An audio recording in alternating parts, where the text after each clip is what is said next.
Nightfall blanketed the city, streetlights casting a dim glow against the windows of towering apartments.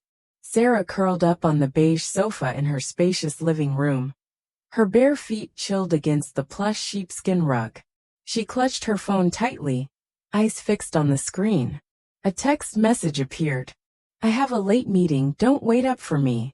Another brief, distant message from Daniel. No further explanation, no heart emoji, no affectionate goodnight like before. Sarah sighed softly, leaning back against the couch, her gaze drifting to the clock on the wall. It was nearly 11 at night. She took a sip of red wine, the bitterness spreading across her tongue. But it wasn't enough to drown out the deeper bitterness swelling inside her. Lately Daniel had changed. He was no longer warm, no longer attentive to the small details that once made her feel cherished.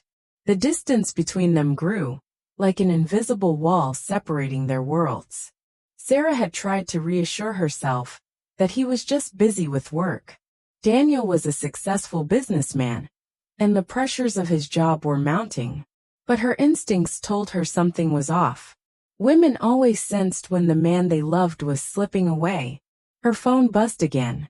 Sarah flinched, her heart pounding as she saw the name Lucy, her best friend, flash on the screen. "Are you sure he's really in a meeting?" Sarah blinked, her brow furrowing slightly. Lucy had never trusted Daniel. She always said that a man who seemed too perfect was usually hiding something. Sarah had dismissed those doubts before, but now uncertainty gnawed at her. She stood up, walking toward the large glass window, pulling back the curtain. The city pulsed below her, cars forming glowing trails like fireflies in constant motion. She lifted a hand to her neck, fingers brushing the necklace Daniel had given her last year on her birthday. Back then, he had gazed at her, as if she were the only woman in the world. But that gaze was gone. Sarah turned away, her eyes catching her own reflection in the glass. A woman with delicate features, green eyes filled with exhaustion.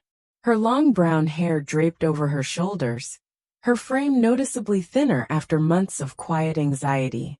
She set the wine glass down and made her way toward the bedroom. As she passed the hallway, she instinctively stopped in front of the guest room door. This room had rarely been used before, but recently, it had a new occupant, Isabella, the young housemaid Daniel had hired 2 months ago. Isabella was a petite Spanish girl with deep brown eyes. She worked hard, but something about her unsettled Sarah, a vague feeling impossible to ignore. She hesitated, straining her ears. From inside, she heard the faint rustling of movement. She considered knocking but held back. It was ridiculous to suspect a housemaid just because her husband had been acting strangely. But why was Isabella still awake at this hour? Sarah turned to leave, but a sliver of light shone from beneath the door. Her heart pounded. She crouched slightly, peering through the narrow gap. Inside, Isabella sat on her bed, holding her phone, her expression tense. A second later, she set the phone down and walked to her wardrobe, rummaging through it. Sarah frowned. She was about to step away, when Isabella suddenly pulled a small handbag from the drawer and unzipped it. A navy blue tie tumbled onto the bed, the very tie Sarah had bought for Daniel on their anniversary. A chill ran down Sarah's spine. She held her breath, her fingers tightening around the hem of her nightgown. Her mind swirled with a storm of thoughts. Why did Isabella have Daniel's tie? Could it be? She swallowed hard, forcing herself to stay composed. No, it could be a misunderstanding. But she couldn't shake the unease settling deep in her bones. Sarah took a step back, her heartbeat echoing in her ears. She needed to find out the truth. She returned to the living room, unlocking her phone with trembling hands. As she dialed Lucy's number, she whispered, "Lucy, I think you might be right. Something is definitely wrong." On the other end of the line, Lucy was silent for a moment before responding, her voice firm and serious. "Are you ready to find out?" Sarah closed her eyes, taking a deep breath. She knew what she had to do, No matter how painful the answer might be, she couldn't keep running from the truth. Outside, the night stretched on, dark and full of secrets. And Sarah knew that only the truth could set her free from the weight of her suspicions. Sarah couldn't sleep. Doubts swirled in her mind like an unrelenting storm. She lay on the bed, staring up at the dark ceiling, her breathing unsteady. Beside her, the empty space where Daniel should have been remained cold and lifeless. She glanced at her phone. It was nearly midnight, and Daniel was still not home. Taking a deep breath, she slipped out of bed, her bare feet touching the cold wooden floor. She pulled a thin robe over her shoulders and silently stepped out of the room. The hallway was dimly lit, with only the soft glow of a nightlight casting shadows on the walls.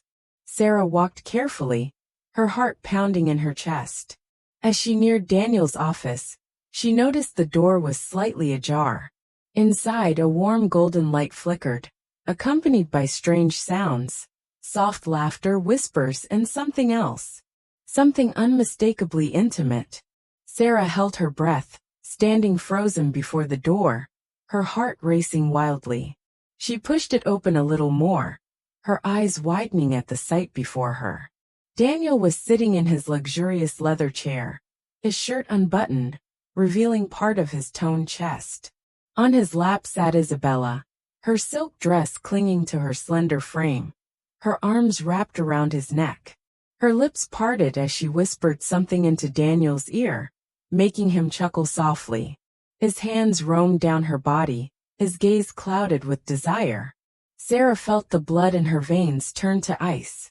She wanted to believe this was a nightmare, that this wasn't real. But the scene before her was too vivid, too undeniable. She took a deep breath, trying to steady herself. But when Isabella leaned down and pressed her red lips against Daniel's neck, Sarah could take no more. Daniel! The room froze in that instant. Daniel jolted, pushing Isabella away, his blue eyes wide with shock.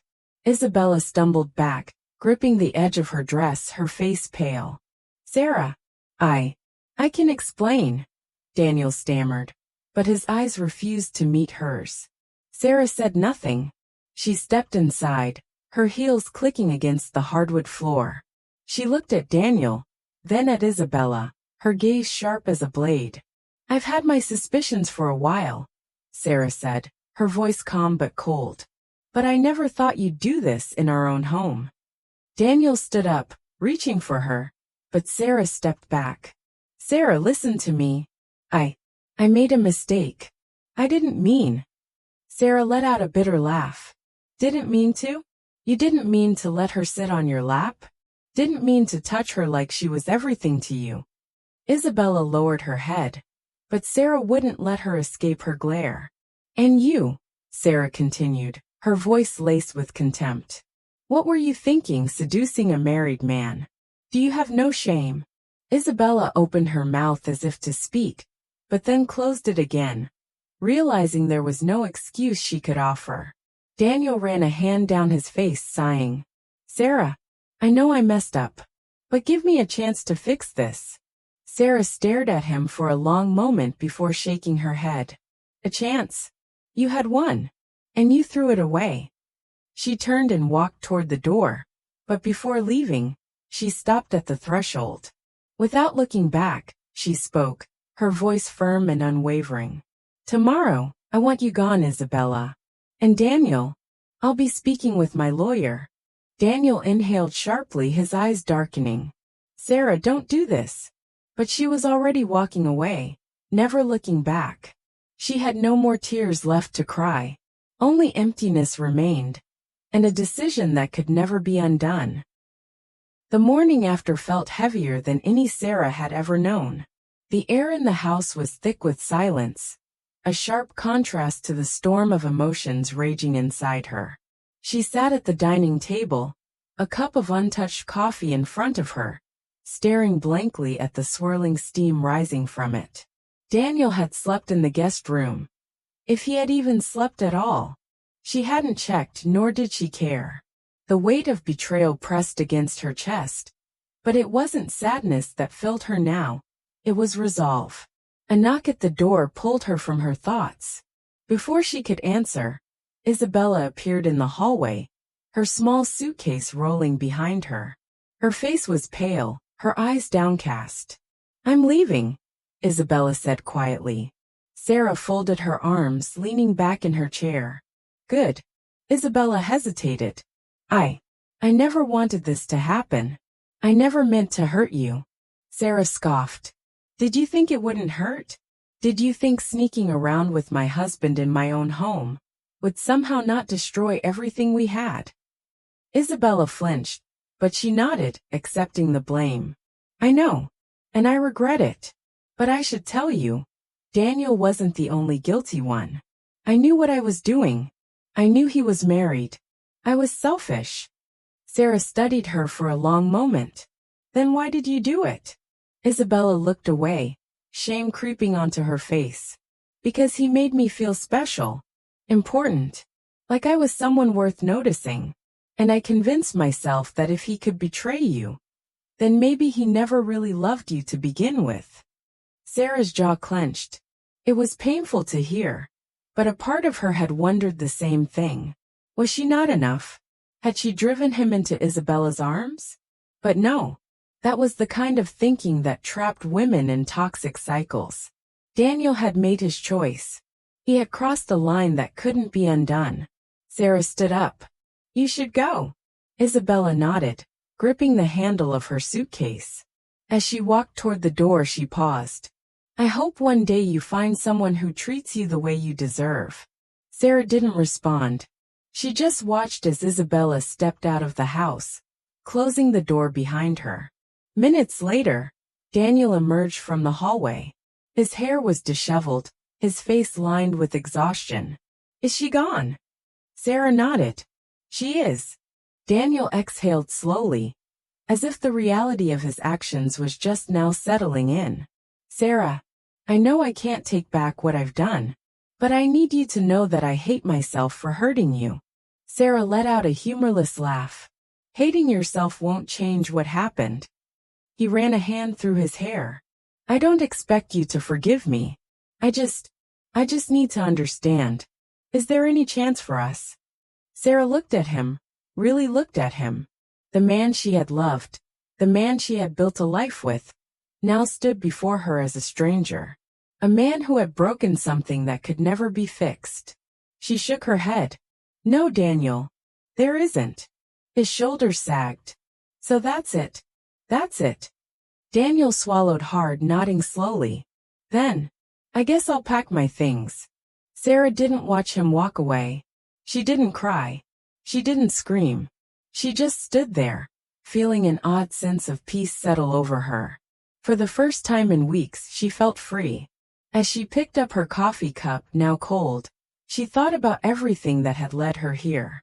There had been warning signs, moments when she had felt something was wrong, but had chosen to ignore them. Love had made her blind, but pain had given her clarity. She had learned something valuable. Respect and trust were the foundations of any relationship, and once broken, they could never truly be restored. Some lessons came at a high price, but in the end, they were worth learning.